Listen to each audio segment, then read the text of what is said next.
मैं Niyaz Ahmed Khan, DAV public school CCL Giridih. इस video में हम लोग क्लास 11 फिजिक्स का पहला चैप्टर, जिसको हम लोग इंट्रोडक्शन कहते हैं या introduction to the class 11 physics, उस चैप्टर को डिस्कस करेंगे।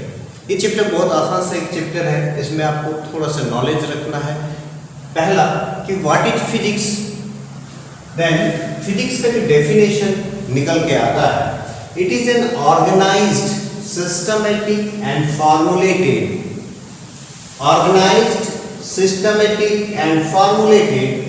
knowledge of natural phenomena, forces, laws through observation, experimentation and verification. So first of all, what is organized?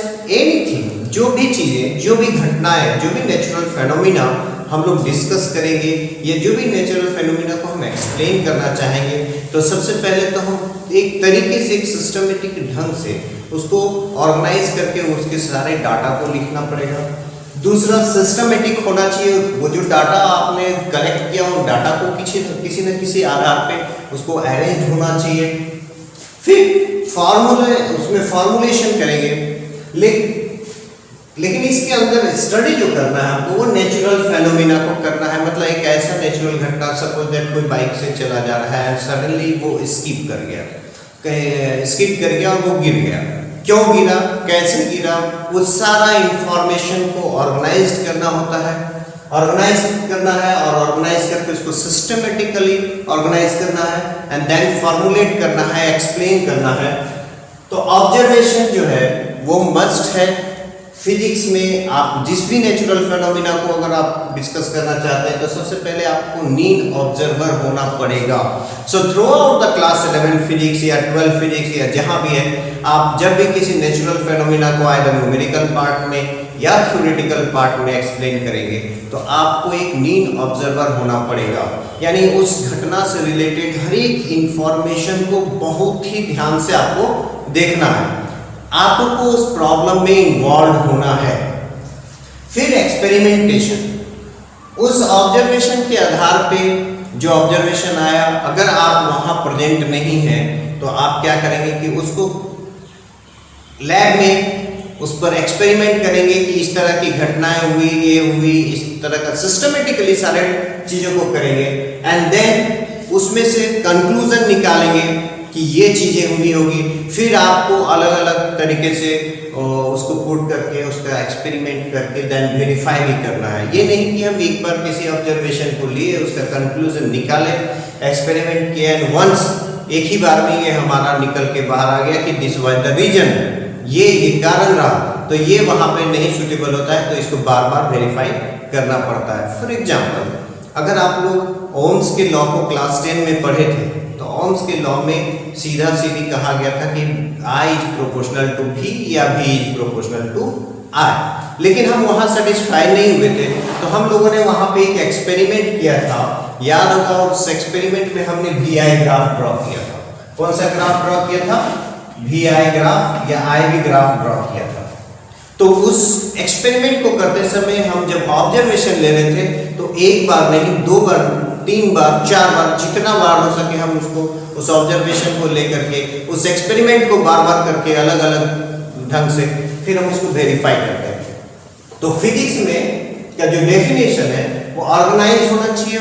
आपका जो नॉलेज आप गेन करने जा रहे हैं, ऑर्गेनाइज होना चाहिए, सिस्टमेटिक होना चाहिए, फॉर्मुलेशन होना चाहिए उसका, और ऑब्जर्वेशन। ये सारी चीजें तभी पॉसिबल है जब आप ऑब्जर्वेशन क्लीन करते हैं, आप ऑब्जर्वर मीन है, डाटा आपके पास एकदम एक्यूरेट अवेलेबल है, एक्सपेरिमेंट आप उस पर करते हैं, और फिर देन उसको वेरीफाई करते हैं। फाइनली आप उस घटना से रिलेटेड जो लॉज हैं, जो नेचुरल फेनोमिना हुई, उसमें जो लॉज काम कर रहे हैं, उसमें जो फोर्सेस काम कर रहे हैं, उन सारे को आप रिवील करते हैं। रिवील करने का मतलब है आविष्कार, इन्वेंशन, डिस्कवर करना।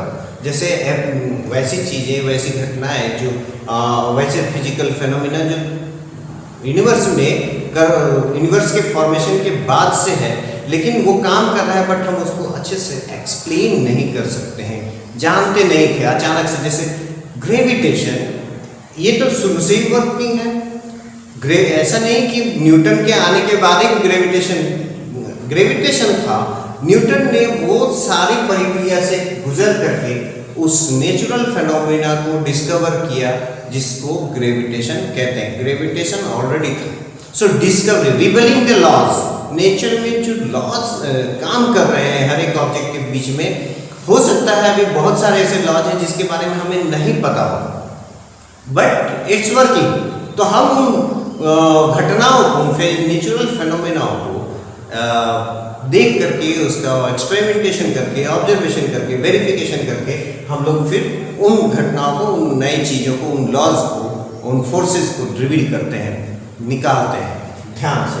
और फिर फाइनली इस फिजिक्स का सारा एप्लीकेशन हम ह्यूमन बीइंग या अपने ह्यूमन सोसाइटी के डेवलपमेंट के लिए करने वाले हैं। तो नेक्स्ट टॉपिक जो डिस्कस करेंगे, scope and excitement of physics. Scope and excitement of physics. Scope का मतलब है इसका जो फिजिक्स का जो एरिया है, एरिया ऑफ एप्लीकेशन है, उससे है। तो आप देख सकते हैं कि हमने यहाँ कुछ चीजें लिख रखी है। अब दिखाते हैं कि एक फिजिक्स कितना फास्ट एप्लीकेशन रखता है, उसका कितनी उपयोगिता है, यही चीज यहाँ पूछा गया है। What is the scope and excitement of physics. So इसको डिस्कस करने से पहले हम लोग देखते हैं कि फिजिक्स के कितने ब्रांचेस हैं। तो एक है मैकेनिक्स, दूसरा यहाँ थर्मोडायनामिक्स, इलेक्ट्रोमैग्नेटिज्म, साउंड का दूसरा नाम एक्वास्टैटिक बोलते हैं। फिर यहाँ पे आते हैं लाइट से रिलेटेड जो भी है उसको हम लोग ऑप्टिक्स भी कहते हैं।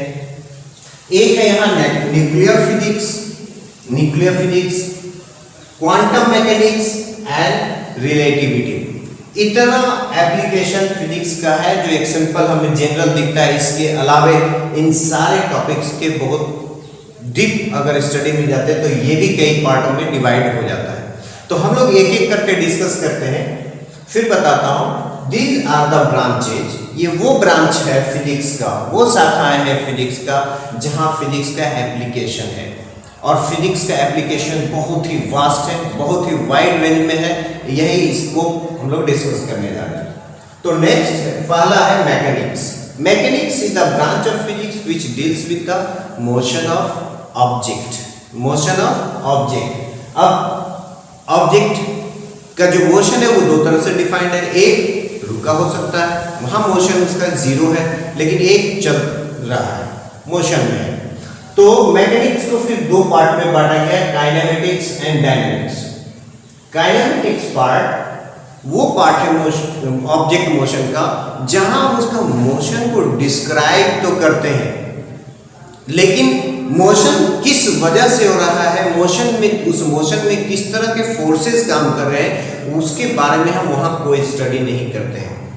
ओनली स्पीड या वेलोसिटी, डिस्टेंस या डिस्प्लेसमेंट, टाइम, एक्सेलरेशन, इन सारे चीजों का जब हम लोग डिस्कशन करते हैं तो वो आता है मैकेनिक्स का एक पार्ट है जिसको बोलते हैं काइनेमेटिक्स। फिर मैकेनिक्स का एक दूसरा पार्ट है डायनामिक्स। What is dynamics? तो ऑब्जेक्ट के मोशन को, अब ऑब्जेक्ट का मोशन में डायनामिक्स में भी जैसे स्टेशनरी हो सकता है या चल रहा हो सकता है। तो डायनामिक्स फिजिक्स मैकेनिक्स का वो पार्ट है जहां हम लोग ऑब्जेक्ट के मोशन को विथ जो इस पर काम कर रहे हैं फोर्स या टॉर्क, इसको लेकर के हम लोग डिस्कस करते हैं। Once again, kinematic is that branch of physics भी बोल सकते हैं या मैकेनिक, वेयर जहां हम लोग डील करते हैं ऑब्जेक्ट के मोशन को बिना मोशन के कारण को लिए हुए। और हम जानते हैं कि मोशन का कारण जो हो सकता है या मोशन चेंज का जो कारण हो सकता है वो फोर्स हो सकता है या टॉर्क हो सकता है। फिर काइनेमेटिक्स को भी डिवाइड कर दिया गया है, linear kinematics and circular kinematics.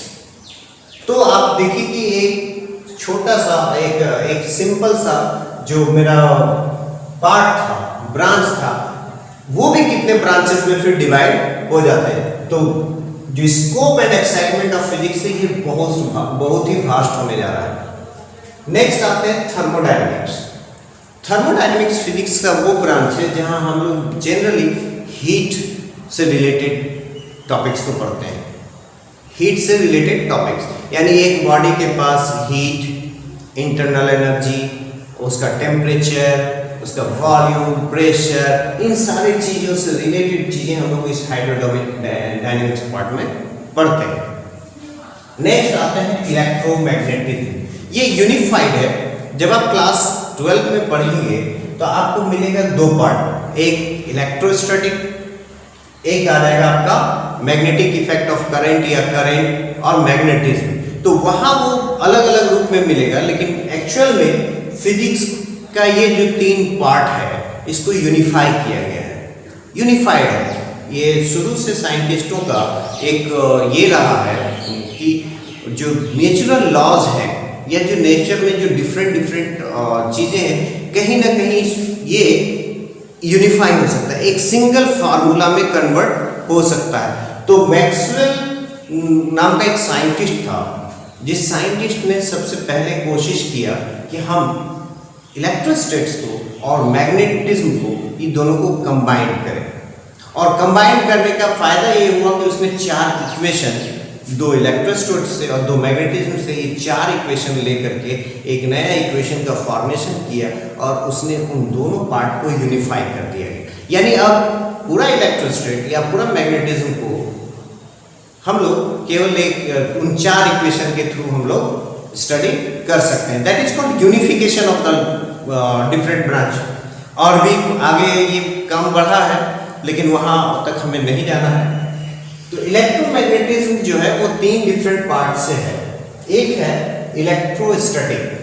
Electrostatic का मतलब हो गया कि इलेक्ट्रो का अर्थ ही होता है चार्ज और स्टैटिक का मतलब होता है स्टेशनरी।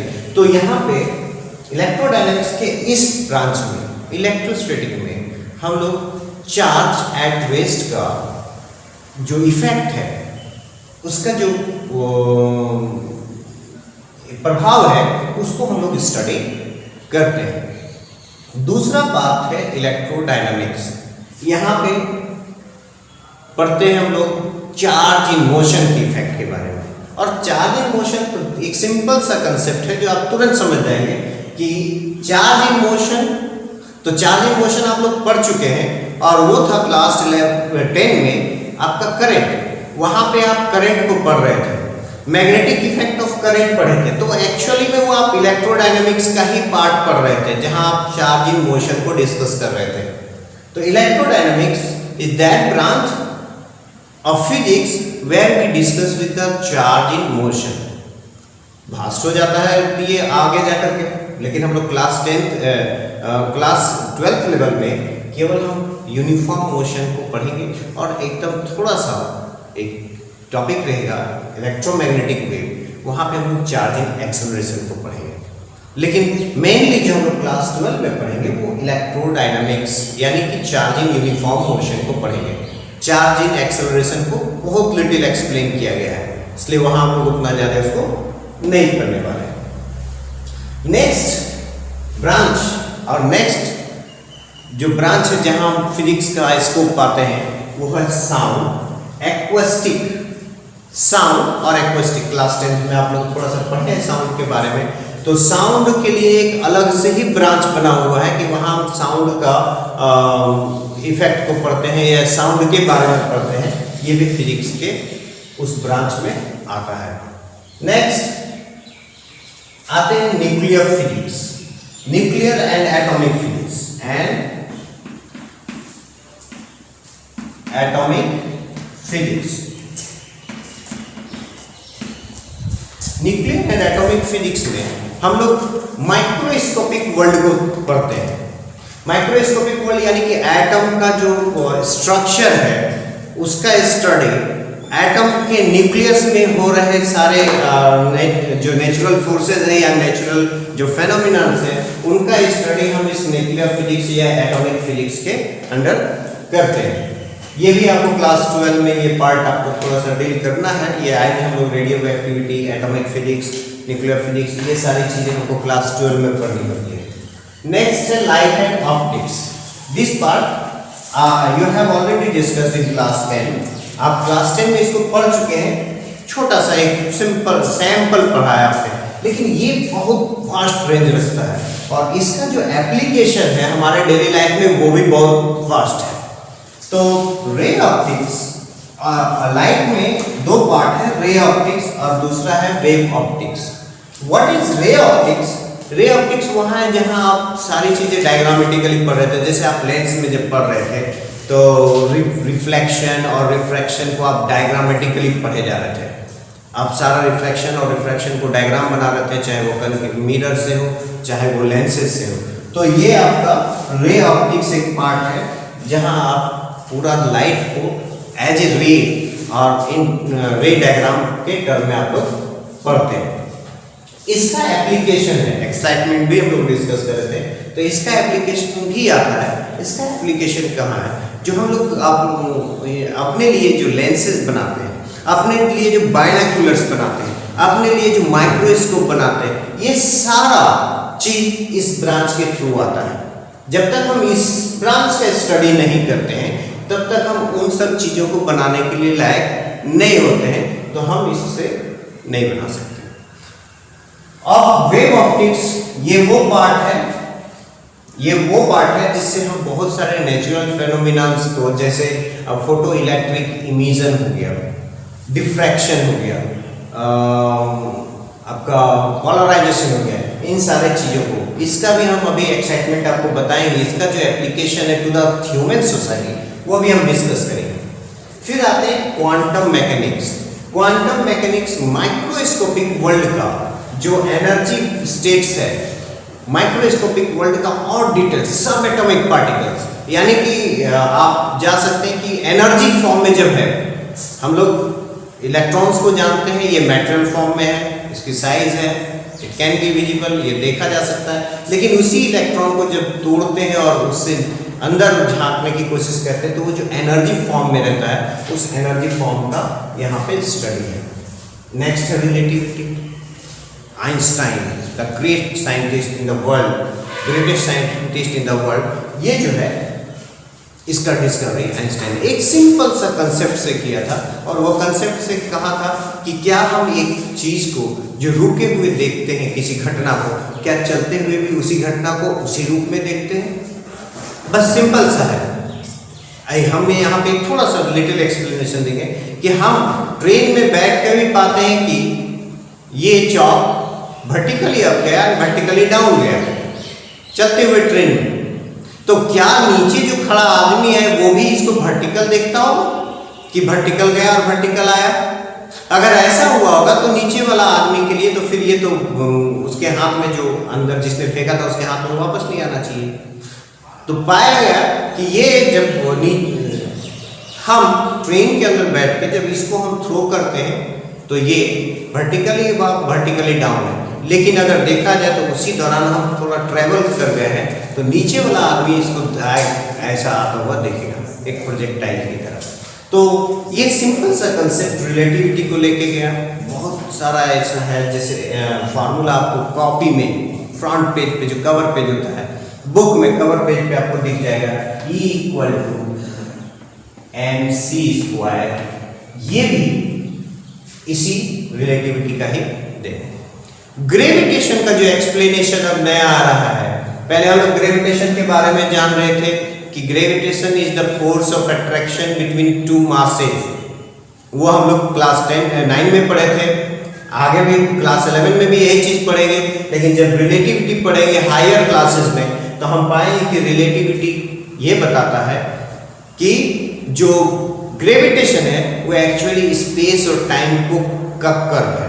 यानी कि ठीक वैसे कि एक कपड़ा को मैंने बांध दिया, उसमें कोई भारी सा चीज़ रख दिया तो वो उस कपड़े को कर्व कर देता है। एंड उस कर्वेचर के अराउंड जो है, कोई भी आप छोटा सा बॉल छोड़ दिए तो वो जिस तरह उस सेंटर के अराउंड घूमेगा। तो ये सारी चीज़ें थोड़ी सी वास्ट है, बट ये रिलेटिविटी का एप्लीकेशन। अब आते हैं कि फिजिक्स सोसाइटी को क्या दे रहा है। तो अब जरा देखते हैं जो काइनेमेटिक्स एंड डायनामिक्स यानी मैकेनिक्स का स्टडी आपको सोसाइटी में जो अभी आप व्हीकल्स देख रहे हैं, डिफरेंट टाइप के आप जो एरोप्लेन्स, ये फास्टेस्ट मूविंग जो ऑब्जेक्ट्स देख रहे हैं, that is possible only because of the study of mechanics. ये केवल और केवल मैकेनिक्स के स्टडी पर ही डिपेंड करता है। मैकेनिक्स में जैसे हम लोग ये एरोप्लेन का फ्रंट फेस को शार्प क्यों बनाते हैं, वो तीखा क्यों बनाते हैं, तो वहां पे भी हम लोग मैकेनिक्स का यूज करते हैं। और इसके लिए हमको motion of object through medium इसको स्टडी करना पड़ता है। तो मैकेनिक्स हैज वेरी वास्ट। आपका व्हीकल्स, आपका कार, आपका बाइक, आपका cycle, everything be design after studying mechanics. जब तक आप मैकेनिक्स का स्टडी नहीं करेंगे तब तक आप इन सारी चीज़ों को डिजाइन नहीं कर पाएंगे।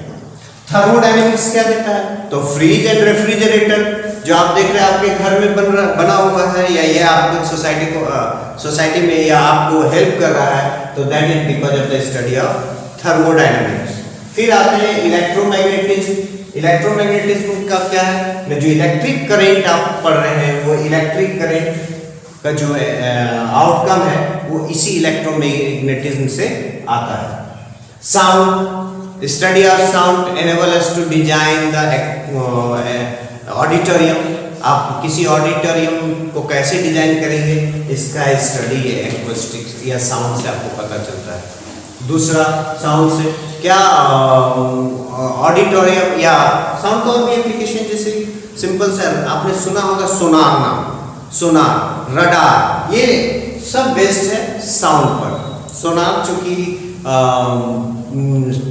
समुद्र में नेविगेशन के लिए, समुद्र में जब जाते हैं तो पानी के अंदर क्या अवेलेबल है, कहाँ गड्ढा है, कहाँ पहाड़ है, कहाँ मछलियाँ हैं, कहाँ क्या है, किधर से एनिमी हमला कर रहा है, ये सारा एप्लीकेशन हम लोग साउंड के स्टडी करने के बाद, यानी सोनार का डिस्कवरी, रडार का discovery because of the sonar sound. फिर आते हैं न्यूक्लियर फिजिक्स। तो न्यूक्लियर फिजिक्स का स्टडी से बहुत सारी चीज़ें अभी डिस्कवर हो रही है। फॉर एग्जांपल हम लोग ले सकते हैं कि आपके यहाँ जो माइक्रोवेव ओवन है अवेलेबल है, ये न्यूक्लियर एंड एटॉमिक फिजिक्स का स्टडी पर ही बेस्ड है। फिर आते हैं रे, light and optics. Ray optics, इसका हमने बताया कि इसका एप्लीकेशन कैसे है, the designing the spectacles, designing the binoculars, आपका टेलीस्कोप, ये सारी चीज़ें इस पर आती है। फिर क्वांटम मैकेनिक्स है, ये सारे एप्लीकेशंस जो है थोड़े से हाई ऑर्डर के हैं, यहाँ हम लोग इस पर नहीं। रिलेटिविटी, इसका भी हाई ऑर्डर एप्लीकेशन है। फिर अब हम लोग नेक्स्ट पार्ट पढ़ेंगे, natural forces. Natural forces, students अब हम लोग नेचर में वर्किंग जो 4 फंडामेंटल फोर्सेस हैं, जो बेसिक फोर्सेस हैं, उनके बारे में हम लोग डिस्कस करेंगे। नेचर में जितनी भी फेनोमिनास की घटनाएं होती है, उन घटनाओं में कहीं ना कहीं ये 4 फोर्सेस हमेशा एक्ट करते रहते हैं। और ये 4 फोर्सेस कभी कभी तो चारों ही एक जगह काम करते हैं, कभी कभी एक आपको बहुत एडिक्वेट लगता है, लेकिन ये 4 ही नेचुरल फोर्स के हैं, इसके अलावा और कोई एक्स्ट्रा फोर्स नहीं है। तो हम लोग 1 बाय 1 डिस्कस करते हैं। ग्रेविटेशनल फोर्स ऑलरेडी हम लोग क्लास 9th स्टैंडर्ड में पढ़ चुके हैं, जिसमें कहा गया था कि 2 मास के बीच जो फोर्स लगता है वो होता है G, mass 1 mass 2 divided by distance का स्क्वायर। अब ये फोर्स किस तरह का होता है, ये फोर्स है एट्रैक्टिव, ये फोर्स हमेशा एट्रैक्टिव होता है, एक नंबर। दूसरा, इस फोर्स का जो एक्शन होता है, लाइन ऑफ एक्शन होता है, वो दोनों ऑब्जेक्ट के सेंटर से सेंटर में मिलाने वाले लाइन के अलोंग होता है। 2 चीजें। तीसरा, ये दुनिया में जैसे हमारा सन और हमारा अर्थ इतने डिस्टेंस में होने के बाद भी ये फोर्स हमेशा एक्ट करता है, यानी ये फोर्स एक लॉन्ग रेंज फोर्स है, ध्यान रहे। तो force that arise between the object because of their mass is called gravitational force. इसका जो नेचर है वो हमेशा अट्रैक्टिव होता है, ये लॉन्ग रेंज फोर्स है, ये इनवर्स स्क्वायर लॉ को फॉलो करता है, यानी यहाँ पे जो फोर्स है वो 1/d² पर डिपेंड करता है। जो भी फोर्स या d² पर के इनवर्सली प्रोपोर्शनल पे डिपेंड करता है, ये कहा जाता है इनवर्स स्क्वायर लॉ का यूज कर रहा है, यानी ये ओबे करता है इनवर्स स्क्वायर लॉ को। दूसरा जो फोर्स था दोनों के बीच, वो स्ट्रेट लाइन में दोनों के, जैसे ये दोनों मास है, तो इन दोनों मास के जो सेंटर को ज्वाइन करने वाला लाइन है उसी के बीच में होता है। तीसरा एक इंपॉर्टेंट प्रॉपर्टी इसका है कि ये जितना फोर्स इस पर लगाता है, यानी force on 1/2 is equal to the force on 2/1, लेकिन अपोजिट होता है, यानी ये एक्शन रिएक्शन पेयर फॉर्म करता है। अब आते हैं इलेक्ट्रोमैग्नेटिक फोर्स। इलेक्ट्रोमैग्नेटिक फोर्स दो डिफरेंट फोर्स है। अभी थोड़ी देर पहले हम इलेक्ट्रोमैग्नेटिज्म के बारे में डिस्कस कर रहे थे, तो मैग्नेटिज्म और इलेक्ट्रिज्म यानी इलेक्ट्रोस्टैटिक्स, उसका वो कॉम्बिनेशन था। तो इलेक्ट्रोमैग्नेटिक फोर्स तब बना जब हमने इलेक्ट्रोस्टैटिक्स को और मैग्नेटोस्टैटिक्स को या मैग्नेटिज्म को जब कंबाइन किया, और ये किसने किया था? मैक्सवेल ने। तो हम लोग इस पार्ट में दो पार्ट है। एक आपका है कि force between two stationary charges Q1 Q2 divided by distance square, और मैग्नेटोस्टैटिक्स एक पार्ट है जिसमें F equal to 4 pi into 10 to the power -7 m1 m2, इसको आप कांस्टेंट ही मान के चलिए, आप लोग आगे क्लासेस में पढ़ेंगे, डिवाइडेड बाय डिस्टेंस स्क्वायर। यहाँ पे ये मैग्नेटिक पोल स्ट्रेंथ है, ये चार्ज है, दो पॉइंट चार्जेस है, इनके बीच डिस्टेंस अगर d है तो इनके बीच जो फोर्स लगेगा वो इस तरह से होगा। और यहाँ पे हम लोग दो मैग्नेटिक पोल्स, आप जानते हैं कि एक मैग्नेट में एक नॉर्थ पोल होता है और एक साउथ पोल होता है, और मैग्नेट का जो पोल का जो स्ट्रेंथ है उसको मैग्नेटिक चार्ज भी कहते हैं। तो कभी कभी इसको आप ऐसे भी लिख सकते हैं, m की जगह पे आप qm लिख सकते हैं, 1 qm2, that is magnetic charge of the pole 1, इसको qm1 qm2, डिस्टेंस d रखते हैं, तो फोर्स फिर ये जो है आपका निकल के आता है। अब ये फोर्स एट्रैक्टिव भी हो सकता है, रिपल्सिव भी हो सकता है। कब एट्रैक्टिव होगा? जब एक प्लस होगा और एक माइनस चार्ज होगा, एक प्लस चार्ज होगा और एक माइनस चार्ज होगा, ये एट्रैक्टिव भी हो सकता है और रिपल्सिव भी हो सकता है अगर दोनों प्लस हो या दोनों माइनस हो जाए तब। क्लास 12 स्टैंडर्ड में या आप डिटेल में स्टडी करने वाला है, इसे भी आप डिटेल में स्टडी करने वाले हैं। अब यहाँ पे आते हैं कि दो पोल्स, तो अगर दोनों नॉर्थ पोल्स रहा तो आप जानते हैं कि सिमिलर पोल, आप लोगों ने खेल में सीखा होगा कि जब सिमिलर पोल इंटरेक्ट करते हैं तो दे रिपल्स ईच अदर, दोनों एक दूसरे को रिपल करते हैं। अगर दोनों साउथ हो तो तब भी रिपल करेंगे, लेकिन अगर एक नॉर्थ और एक साउथ हो तो यहाँ ये अट्रैक्शन होगा, ये दोनों के बीच अट्रैक्शन होगा, और यहाँ पे क्या होगा? ये रिपल्सन होगा। दूसरी बात कि यहाँ की इलेक्ट्रोमैग्नेटिक फोर्स है, यहाँ पे जो नेचर आया वो दोनों ही केस में आइदर अट्रैक्टिव हो सकता है और रिपल्सिव हो सकता है, और along the line joining act करता है, along the line joining act करता है। अब आते हैं strong nuclear force. Strong nuclear force, strong nuclear force कहा जाता है कि न्यूक्लियस के अंदर proton proton proton proton proton proton neutron neutron neutron neutron neutron से। अब प्रॉब्लम यहाँ ये हो जाता है कि इनके बीच जब प्रोटॉन प्रोटॉन है तो सर रिपल्सिव फोर्स काम करना चाहिए, और रिपल्सिव होगा तो दोनों सब एक दूसरे को छोड़ के भाग जाएंगे, दूर जाएंगे, क्योंकि ये प्रोटॉन को रिपल करके बोलेगा दूर जाओ, ये प्रोटॉन को रिपल करके दूर जाओ। तो ऐसा कहा जाता है कि न्यूक्लियस के अंदर एक अलग तरह का अट्रैक्शन काम करता है, एक अट्रैक्टिव फोर्स काम करता है, इवन एक यहाँ पे सिमिलर फोर्स है। लेकिन ये फोर्स, ये जो न्यूक्लियर फोर्स है वो चार्ज डिपेंडेंट नहीं होता है। तो जो फोर्स न्यूक्लियस के अंदर काम करता है, ये फोर्स प्रोटॉन प्रोटॉन के बीच भी है, प्रोटॉन न्यूट्रॉन के बीच भी है, और न्यूट्रॉन न्यूट्रॉन के बीच भी है। तो और ये हमेशा ही अट्रैक्टिव है। तो ये जो फोर्स होता है ये इतना स्ट्रांग है कि इनके बीच लगने वाला रिपल्सिव फोर्स से भी कहीं ज़्यादा होता है, और लगभग 10⁻38 टाइम्स ग्रेटर होता है इस रिपल्सिव फोर्स से, इलेक्ट्रोस्टैटिक फोर्स से। फिर से एक बार देख लीजिए, न्यूक्लियस के अंदर दो फोर्सेज आपको साफ दिखेंगे। एक फोर्स तो आप देख रहे हैं कि अगर दो प्रोटॉन है तो उनके बीच एक ये फोर्स काम करेगा, रिपल्सिव फोर्स, रिपल्सिव फोर्स।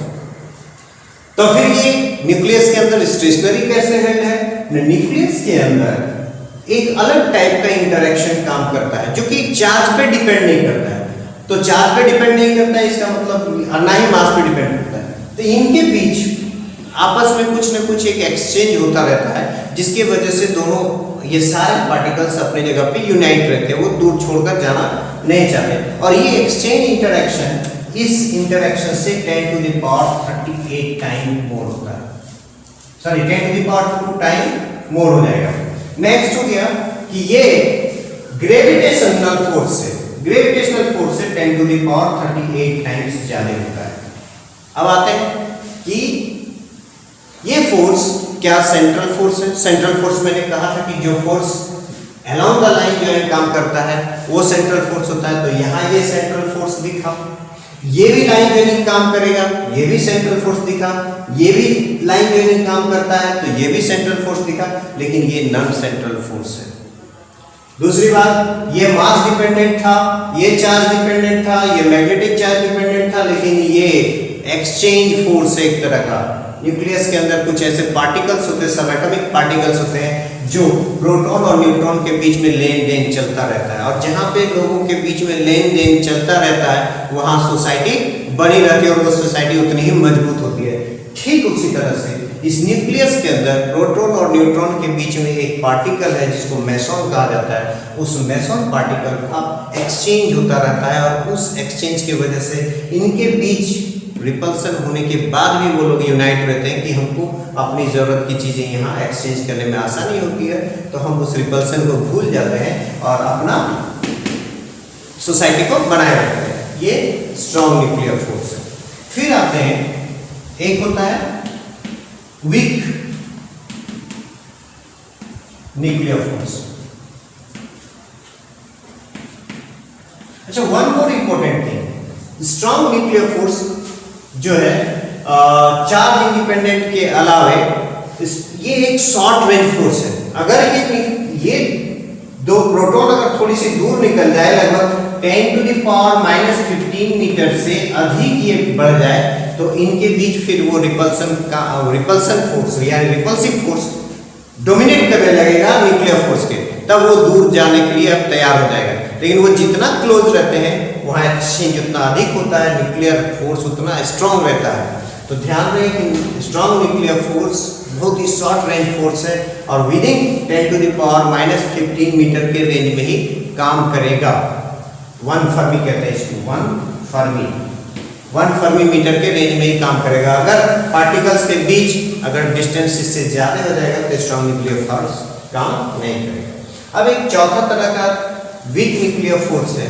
ये वीक न्यूक्लियर फोर्स न्यूक्लियस से होने वाले डिफरेंट टाइप की इमिशन की वजह से होता है, जैसे अल्फा, बीटा, गामा, इस तरह के रेज न्यूक्लियस से निकलते हैं, और उन रेज के न्यूक्लियस से निकलने के दौरान जो इंटरैक्शन होता है उस इंटरैक्शन को ही बोलते हैं वीक न्यूक्लियर फोर्स, और ये बहुत कमजोर होते हैं, ये न्यूक्लियर फोर्स की तरह स्ट्रांग नहीं होते। तो out of this 4 forces, natural forces, सबसे स्ट्रांग फोर्स हो गया स्ट्रांग न्यूक्लियर फोर्स। एक strong nuclear force short range force है, ये केवल न्यूक्लियस के साइज तक में अगर पार्टिकल आता है तभी काम करेगा, irrespective of mass and charge. इससे दूर अगर होगा तो ये काम नहीं करेगा। इससे कम, लगभग 100 टाइम्स कम इलेक्ट्रोस्टैटिक फोर्स होता है, यानी चार्जों के बीच, और इलेक्ट्रोस्टैटिक फोर्स अट्रैक्टिव और रिपल्सिव दोनों हो सकता है। फिर उससे कम 10⁻38 टाइम्स कम ग्रेविटेशनल फोर्स होता है। Weak nuclear force, this is because of the emission of rays like beta, gamma and alpha rays ये है। अब आते हैं हम लोग कुछ नेचुरल लॉज के बारे में पढ़ते हैं। नेचुरल लॉज के बारे में जो ऑल द टाइम वैलिड है, ऐसे नेचुरल लॉज जो ऑल द टाइम वैलिड है और कहीं भी वैलिड है। तो सबसे पहले है law of conservation of charge. Law of conservation of charge ये क्या कहता है? Charge can neither be created nor be destroyed, यानी किसी आइसोलेटेड सिस्टम में जो चार्ज प्रेजेंट है वो उतना ही रहेगा।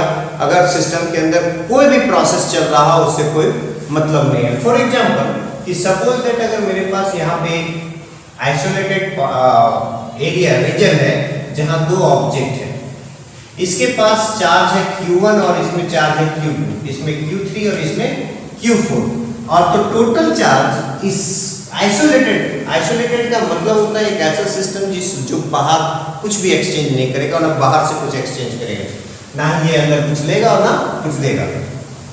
तो इस समय इस पर चार्ज है Q1 plus Q2 plus Q3 plus Q4, total इतना चार्ज है। समहाउ ये दोनों कुछ आपस में एक इंटरेक्शन करते हैं जिससे क्या होता है कि चार्ज आपस में वो कुछ एक्सचेंज करते हैं।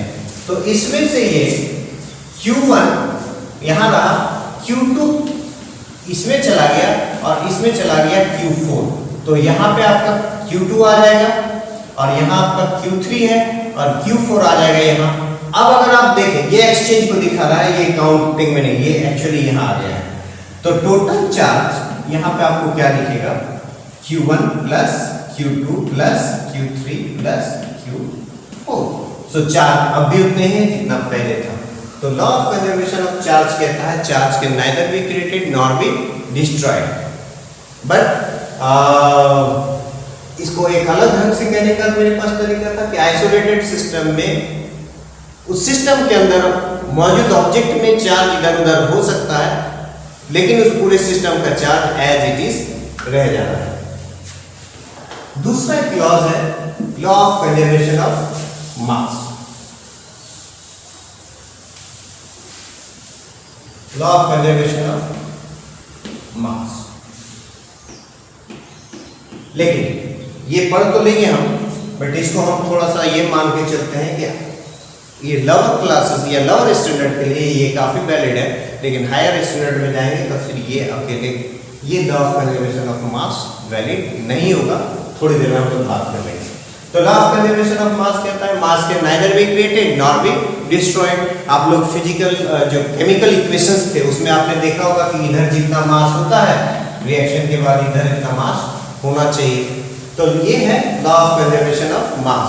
मास can neither be created nor be destroyed. For example अगर हम लोग हाइड्रोजन को लेते हैं H2 लेते हैं और ऑक्सीजन लेते हैं तो ये बनता है H2O। इस साइड दो और इधर जो है 8, तो ये टोटल हो जाएगा आपका, सॉरी ये 16, तो ये हो गया आपका टोटल 18। तो जितना आपने इधर मास को ऐड किया था इधर मास उतना ही है। तो मास can neither be created nor be destroyed. फिर आते हैं law of conservation of energy. Law of conservation of energy number 3। ये भी अकेले वैलिड नहीं रहा है। लोअर स्टैंडर्ड के लिए ठीक है, हायर स्टैंडर्ड में ये लॉ ऑफ एनर्जी वैलिड नहीं रहेगा, वो हम लोग अभी डिस्कस करेंगे। Next law of conservation of energy. Energy can neither be created nor be destroyed but it can be transform from one form to another form. एक रूप से दूसरे रूप में बदला जा सकता है। तो ये लॉ ऑफ, लेकिन law of conservation of mass और law of conservation of energy ये हमने थोड़ी देर कहा था कि ये अकेले वैलिड नहीं होगा, लेकिन अगर law of conservation of energy and मास को साथ में लेते हैं तो यहाँ पे कुछ ये क्यों आया, ये क्यों आया, तो इसके लिए हम लोग समझना पड़ेगा। आइंस्टाइन का एक बहुत फेमस रिलेशन है E = mc²। ये रिलेशन कहता है कि हम मास को एनर्जी में कन्वर्ट कर सकते हैं और एनर्जी को मास में कन्वर्ट कर सकते हैं। इसका मतलब पहला लॉ यानी लॉ ऑफ कंजर्वेशन ऑफ मास, वो जो हम कह रहे थे energy can neither mass can not be created not be destroyed, तो वो गलत हो गया, क्योंकि इस इक्वेशन में कहा गया है कि मास को एनर्जी में कन्वर्ट किया जा सकता है और एनर्जी को मास में कन्वर्ट किया जा सकता है। तो वो जो दूसरा और तीसरा जो हम लोग लॉ पढ़े, law of conservation of energy mass can neither be created nor be destroyed, but हम जानते हैं कि एनर्जी से हम मास क्रिएट कर सकते हैं। फिर दूसरा पढ़े थे law of conservation of energy, जिसमें कहा था energy can neither be created nor be destroyed, but अब क्या हो गया, इस इक्वेशन से हमको पता चलता है कि हम मास से एनर्जी क्रिएट कर सकते हैं। यानी वो दोनों लॉज कुछ लेवल तक हम लोग ठीक मान के चलते, लेकिन हायर स्टैंडर्ड में, हायर फिजिक्स में वो वैलिड नहीं आएगा, क्योंकि हायर स्टैंडर्ड के लिए ये एक फॉर्मूला है इक्वल टू mc²। तो law of conservation of energy and mass कहता है कि total energy and mass of a system, total energy and mass of an isolated system remain constant. यानी कि अगर सपोज है कि ये आइसोलेटेड सिस्टम है, इसमें कुछ मास है और इसमें कुछ एनर्जी है, तो ये एनर्जी मास में या मास एनर्जी में कन्वर्ट हो सकता है, कन्वर्ट हो सकता है, लेकिन ओवरऑल अगर हम total energy along with the mass अगर हम कहें तो ये हमेशा इस सिस्टम का कांस्टेंट रहने वाला है। तो ये था law of conservation of energy and मास। फिर नेक्स्ट एक है conservation of momentum, law of conservation of momentum.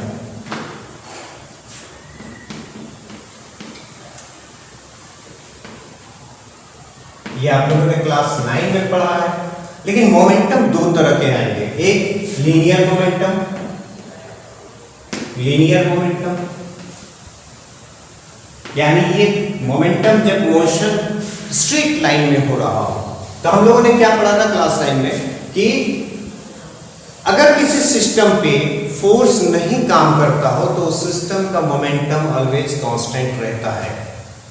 Simple है, क्योंकि मोमेंटम का जो फॉर्मूला होता है वो mv होता है, v वेलोसिटी है, और वेलोसिटी तभी चेंज करेगा, वेलोसिटी तभी चेंज करेगा जब उसमें एक्सेलरेशन होगा, और एक्सेलरेशन तब आएगा जब ऑब्जेक्ट पे फोर्स काम करेगा।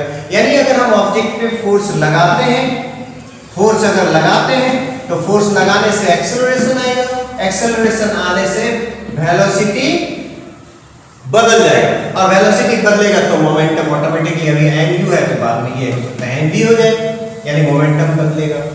तो अगर हमको मोमेंटम को एज इट इज रखना है तो फोर्स को क्या करना पड़ेगा, जीरो।